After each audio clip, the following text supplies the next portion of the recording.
whale shark diving kami. Abangan niyo mga video namin. Dito kami ngayon sa mall para sa aming briefing bago kami sasakay sa boat ang inadala sa medyo unahan dagat. Unahan dagat para puntahan yung mga whale sharks na malalaki. Excited na ba kayo?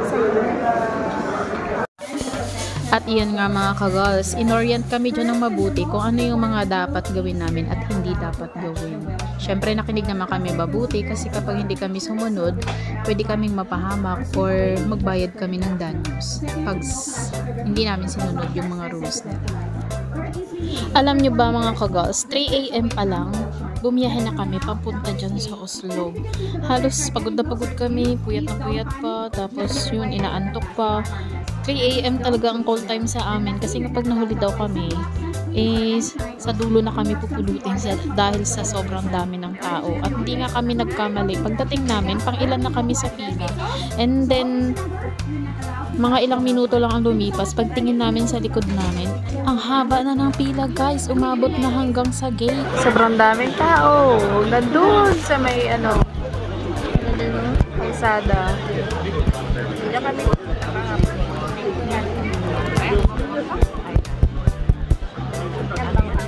puro Koreans. Doon sila pumunta. Nakumon ba yun?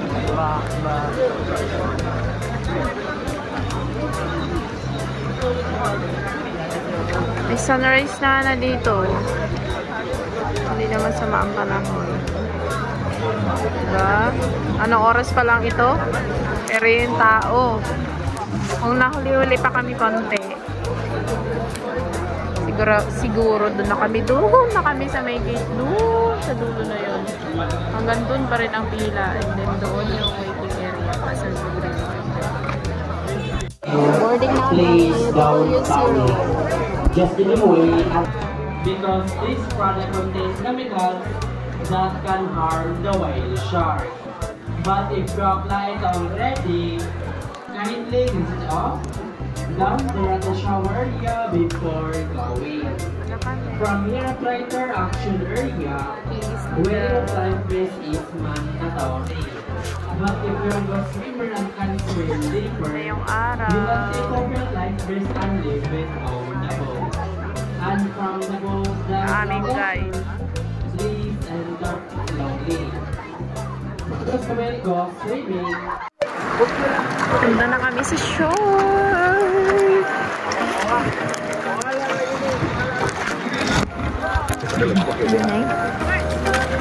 Kuha ka? Okay. Kaway na dahil.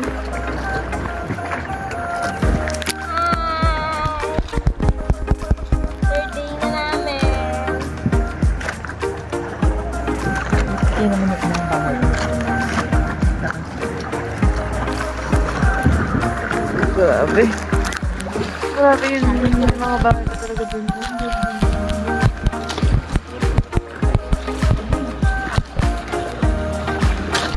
Ang ganda ng community.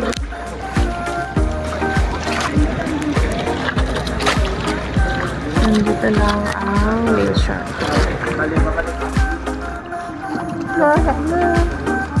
Ayun, ayun, oh, ayun. Ayun. Kinakakain, mga sabi. May pagkain. Wala pa ang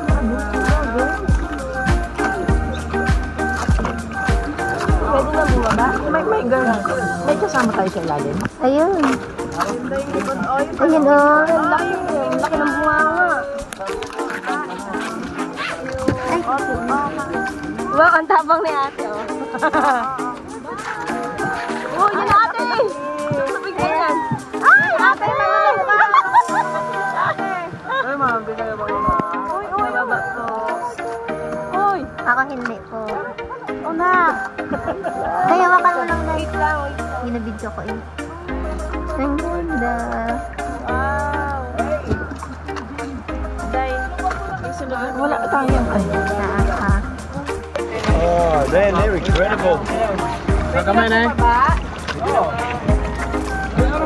Wow! Amazing. Ayun na siya. Kalaki-laki niya.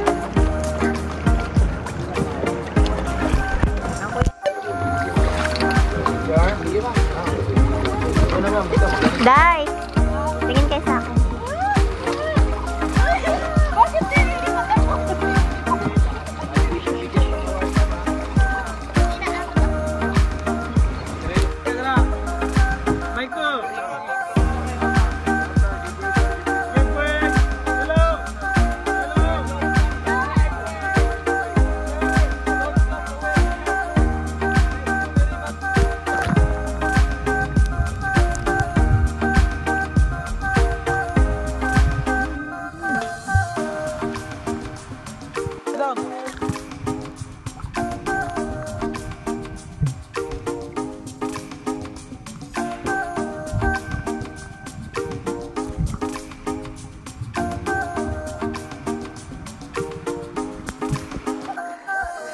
Ito tidak pak.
At yun nga mga kagals, after namin mag-dive, pumunta naman kami dito sa Tumalog Falls.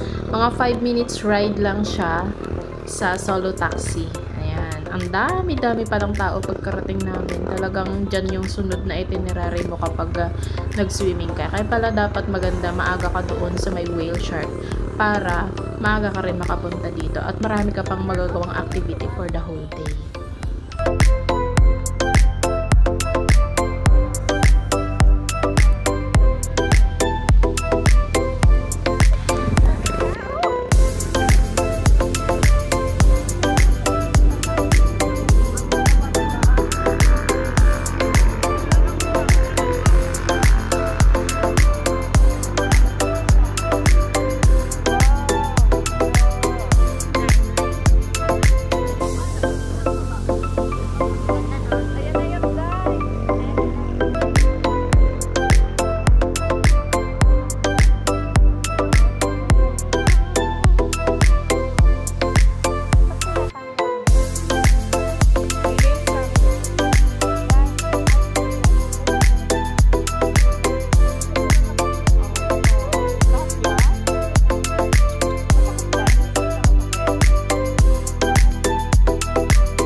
hindi na rin kami nagtagal dun sa Tumalog Falls dahil sa sobrang daming tao. Hindi ka rin naman makakaligo ng maayos. So, nag-shower na lang kami dun sa falls niya. And then, nagpa-human drone na lang din kami. Sobrang nakaka-enjoy. Napakaganda ng mga kuha sa amin. At dahil nga mga basa kami, sinundo na ulit kami ng aming service papunta sa aming hotel para makaligo at makapag-change outfit. Dahil ang susunod naman nating pupuntahan ay ang mapaghimalang Simala Church. Sama kayo mga ka-girls! Sobrang ganda! At ito nga mga ka-girls, narating na natin ang Simala Church. Grabe, sobrang ganda. Ngayon lang ako nakakita ng ganito kaganda at kayamang simbahan. May park pa talaga siya. Sobrang laki niya mga ka-girls. Tingnan naman ninyo. May park siya sa harapan. And then yung daan na yan, tingnan ninyo. Meron yan sa ilalim, meron sa gitna at meron sa itaas. Pero dahil under construction siya, sa ibabaw kami dumaan, or I mean sa pinakamataas na daan kami pinadaan that time. Meron nga pala akong trivia sa inyo mga ka-girls. Alam nyo ba, si Mama Mary dyan ng Simala Church ay isang mapaghimalang rebulto ni Mama Mary dahil noon daw nagkaroon ng epidemya dyan sa lugar nila, yung dengue. And then dyan lang daw nagdasal yung mga tao kay Mama Mary. At gumaling daw lahat ng mga nagkaroon ng karamdaman sa kanila. Kaya hanggang sa ngayon, mapaghimalang simbahan talaga siya. At dinarayo siya ng maraming mga tao na mayroong mga kahilingan, may mga gustong gumaling sa karamdaman, mayroong gustong i-wish tungkol sa kanilang mga career. Kaya pagdating dyan sa loob, makikita talaga ninyo yung mga patunay na napaghimalaan daw ni Mama Mary. Kaya dyan din kami ngayon, susubukan din namin or umaasa din kami na matutupad din yung wish namin balang araw.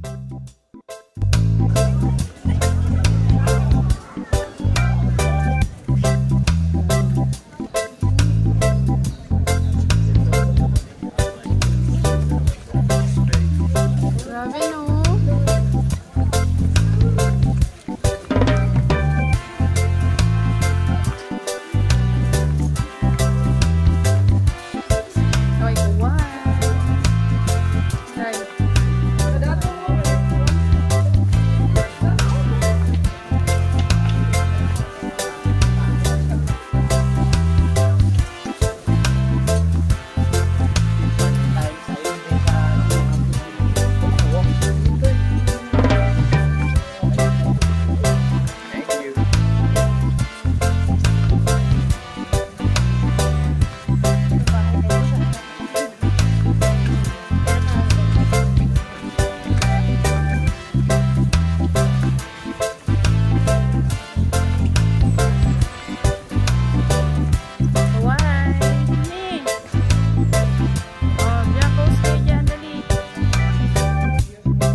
So, dito nga pala mga ka-girls, bawal magsuot ng mga revealing clothes. Sa lalaki, bawal lang naka-shorts na above the knee. And then, sa babae, ganun din. Bawal din yung mga above the knee na shorts or skirts. Kaya, pag pumunta kayo dyan at maikli yung damit nyo, bibigyan kayo ng tapis. Ayan mga ka-girls, nandito na tayo sa loob. Grabe. Sobrang ganda talaga. Parang nahiya nga akong pumasok, alam niyo yun. Parang naramdaman ko talaga na napaka-sacred ng place na yan. Parang nakakahiyang mag-ingay or gumalaw man lang. Kaya siguro kapag nag-pray ka talaga dito, talagang nag-grant. Kasi pag nandiyan ka sa loob, mararamdaman mo talaga yung Holy Spirit. And then, makakapag-concentrate ka talaga sa pagdarasal. Sobra talaga. Hindi ko alam kung bakit ganun yung naramdaman ko. Hindi naman sa dahil marangya siya, pero parang ramdam na ramdam ko talaga yung pagka-holy ng lugar na yan. Kaya pala siya dinarayo ng maraming mga tao na galing pa sa iba't ibang lugar. Kaya kung may chance kayong makapunta ng Cebu, puntahan nyo ito. Para lang naman to sa mga Catholic or Christians na gustong pumunta. Hindi naman po yung pipilitin kayo. Kung sino lang pong may gusto. Kasi para hindi sayang yung opportunity nyo na mapuntahan itong lugar na ito. Lahat talaga, napakaganda talaga ng simbahan na ito. Kahit Quezame niya, mapapatingala ka talaga sa sobrang ganda ng mga details, ng art, yung pagkaka-design niya. Diba po, wala kang maitatapon. Lahat talaga ang ganda-ganda sa paningin.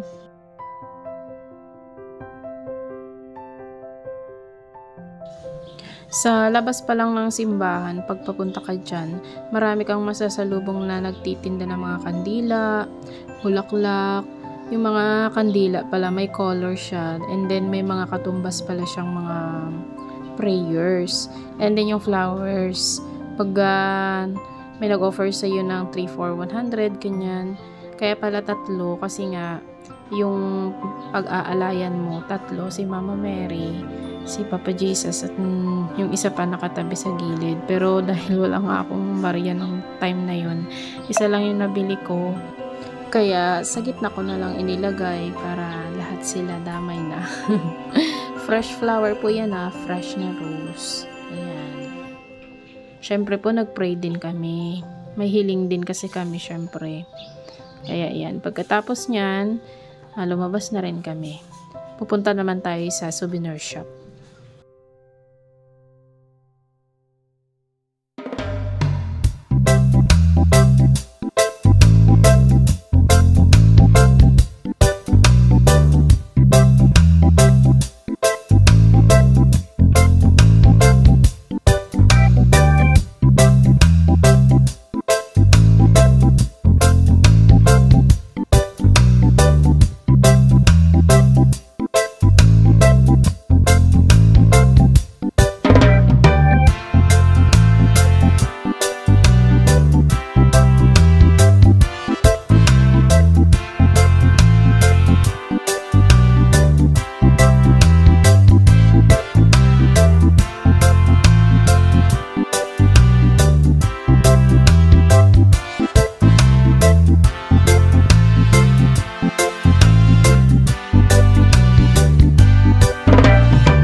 Pagkatapos namin mga ka-girls mag-picture taking ng kaunti, andito lang sa tabi yung tindahan ng mga souvenirs.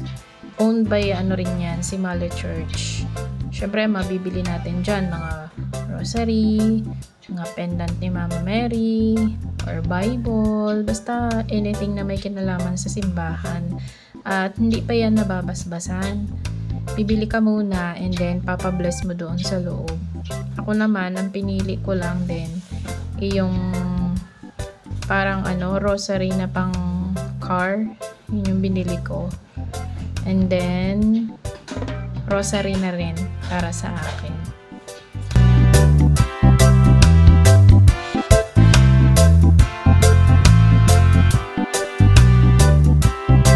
Ayan nga mga ka-girls, tapos na kaming bumili ng souvenir. Pumasok naman kami dito sa kabilang gilid para pabasbasan yung aming binili.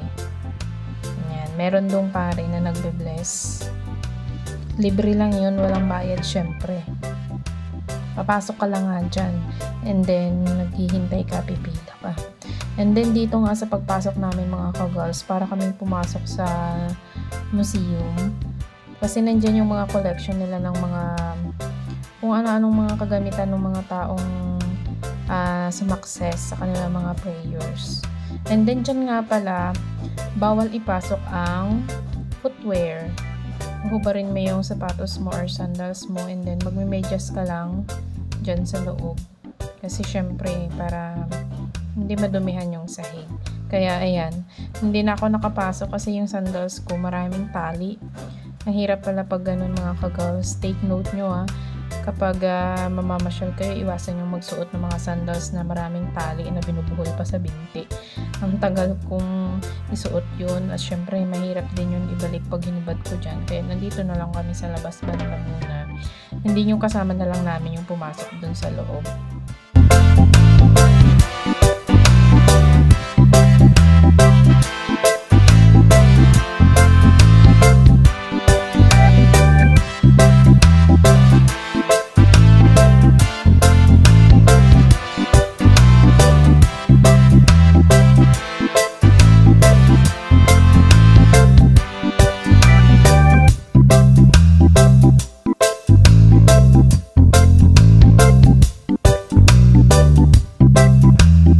So yun na nga mga ka-girls, tapos na ni Mami ipa-bless yung aming mga souvenirs na binili. Pinukwento niya kung gaano daw katambak sa lamesa yung mga souvenirs na binibless ni Father John. So, puti na lang, nakahabol yung sa amin na ilagay niya kaagad doon sa table. And then yan na nga po, palabas na ulit tayo dahil tapos na rin tayo magpa-bless. Nadadaanan natin dito ngayon yung mga testimonies ng mga gumaling sa kanilang mga prayers. Nakikita nyo, nandyan yung kanilang mga saklay na ibinigay dyan. Kasi hindi na nila ginagamit dahil nga gumaling na sila. O diba? Yung iba dyan, mga cancer survivor, mga na-stroke, ganyan, or yung mga hindi makalakad. And then dito naman sa kabila, yung mga nanalo or nagkaroon ng trabaho, ganyan. Ito yung mga kanilang mga thank you letters. Ayan. Sobrang nakaka-fascinate talaga siya kasi talagang natupad yung kanilang mga dasal at bumalik talaga sila dyan para magbigay ng mga testimonies. Sana nga matupad din yung wish ko kahit suntok sa buwan, no? Sana talaga mangyayari din para makapagbigay din ako dyan ng aking letter. So, ayan na mga ka-girls. Labas na ulit tayo.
At yan nga mga ka-girls, mainit, and then syempre tanghalian na rin, nagutom na kami, kaya kumain muna kami dito sa kay Mr. Liempo. And then katabi lang niyan yung ruins of Kwartal ng Oslo pa rin.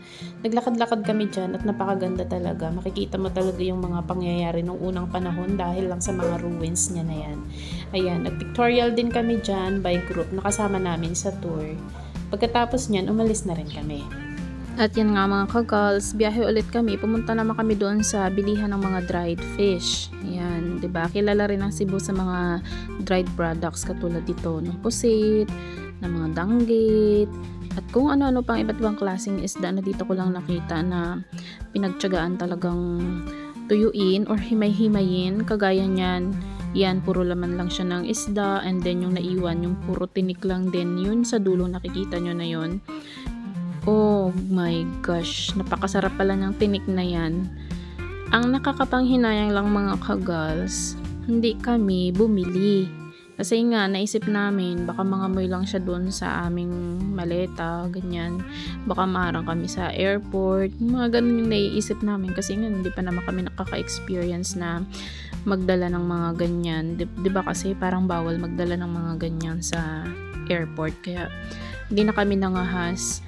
Pero sa kaloob-looban ko, gustong-gusto ko talagang bumili ng mga yan. Mura lang eh.